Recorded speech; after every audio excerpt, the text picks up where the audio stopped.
It certainly looks like Alex has found the driver that's right for him. Have you? If not, we're here to help. Here are 5 questions you should ask before you buy your next driver. Welcome to this episode of Golf Talk with Dormy.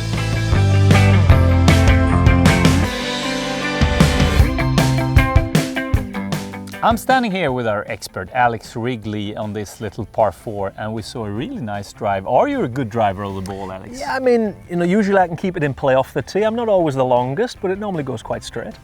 That's also an important part. It is a very important part, especially down a hole like this. We're going to talk about drivers today, and that's nice because drivers are fun. Drivers are fun if you can find the right one for you.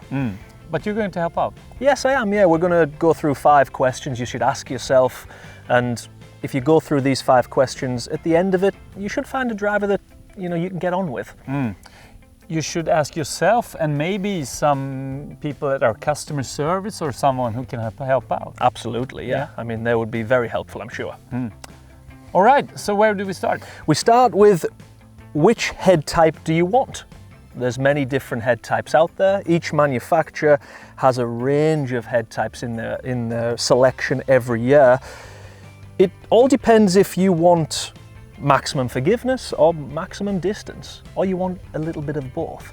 If you're someone who hits the ball in the center of the face consistently and hits a very consistent shot shape as well, then you might be one of the few people that can go into a really smaller headed driver with all of the mass behind the sweet spot.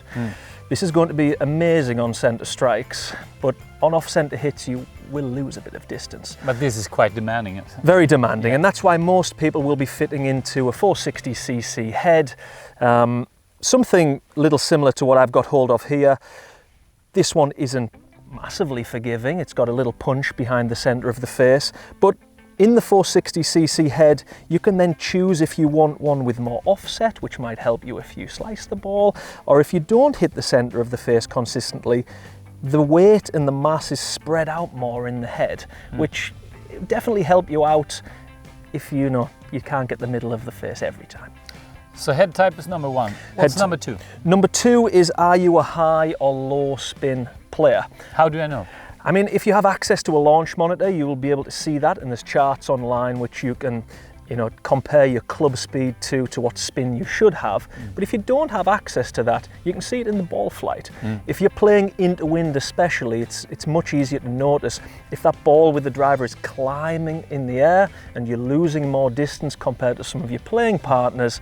Maybe you have a driver that spins too much and you need a more low spinning option. Similarly, if you have too low spin on the driver, that ball's going to dip out of the air. You might get a lot of run, but you're losing out on carry distance. And in that case, you would need a head which has a bit more weight in the back. It's going to help you with spin, get that ball carrying a bit further. And almost all brands have different options here. Absolutely. I think that most brands are carrying anywhere between 3 and 5 driver heads, starting at the most forgiving, maybe with quite high spin, and then moving up lower and lower spin and less forgiving, but more power from the center strikes. I can tell that there's a big difference because I can't cope with the low spinning drivers at all. Exactly, and to be honest, I'm in a 460cc head as well. It might be a low spinning variant, but I'm still not going to that small headed driver that doesn't respond well to miss hits, because I'm miss hitting it as well. I'm hitting some in the heel and some in the toe sometimes. All right. So spin is number 2. Number 3? Driver adjustability and whether you should have it or not. And for me, I think that everyone should have this option.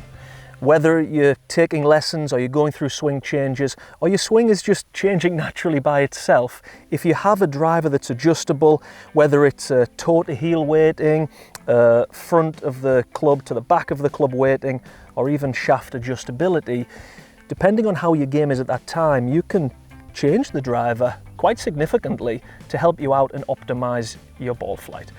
But is this something I can do myself, or do I need an expert?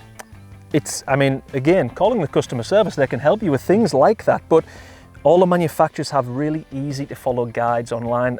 I even think some of them, when you buy these drivers, you can get like a booklet which is going to tell you If you're a low spinning player, maybe you want to put that weight a little further back to add it. If you're struggling with a slice, maybe put some more weight in the heel so the toe travels faster. It's quite easy to understand once you have a read. And it's worth trying. It's definitely worth trying because, like I said, you're going to optimize your driver. And if you can get any gains off the tee, it's well worth that little extra work.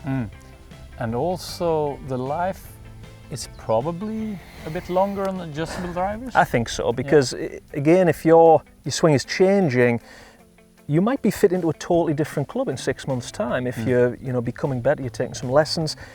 With the adjustable heads, you can then change the loft down. You can move the weight forward if you're getting too much spin with it. So absolutely, you're getting more bang for your buck, I think, with the purchase. All right. Number 4. Number 4, we have shaft, and the shaft is a very important part of buying a new driver. We have shaft flex and shaft weight, which are the two that come up the most. The shaft flex it's quite easy to fit the shaft flex. You can really go off your club speed, and that is going to come in different brackets, whether it's down at ladies flex or all the way up to extra stiff flex. The weight is a little harder to fit, but if you think about it in like your golf swing rhythm and your golf swing tempo, if you're a person who has a fast swing or a short swing that creates a lot of speed, you're going to need probably a heavier shaft to deal with the stress and load that you're putting on it in the swing. At the other end of the spectrum, if you're someone with a smoother swing or you don't create that much power, a lighter shaft is going to suit you better. And we've also done a video with where we're comparing different shaft flexes. It's worth watching, isn't it? It's definitely worth watching, and we were a little surprised by some of the results as well, especially the club speed results. Yeah.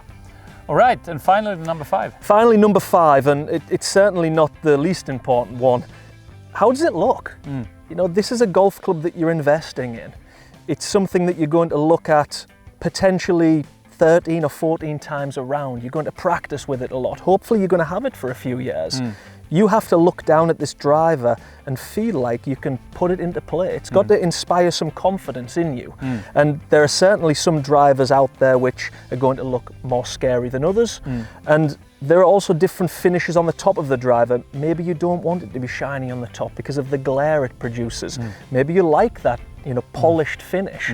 So it may be overlooked, this step, but personally I really want to like the look of it. And online you can see a lot of pictures with that from the top, from the face, from the sole. You're going to get a really good impression. Yeah, it builds confidence. It really does. Yeah. So, five different questions. Is there one that is more important than the other? I think that question 3 with the driver adjustability, I'm always pushing people into that. Like you said, to get a bit more longevity and a bit more life out of the driver. But also we're not robots, we swing differently, week in, week out sometimes. And learning how to move the weights around and change the lie angle, it not only is going to help your driving, but it's improving your golf knowledge as well. Good. I think this was an interesting lesson. Huh? I think so, yeah. Hopefully, people find it informational. There's a bit of information to take in there, but it's an important decision. A lot of good information there from our expert Alex Wrigley. But if there are any remaining questions, please don't hesitate to contact our customer service. Thank you for watching this episode of Golf Talk with Dormy, and see you again next time.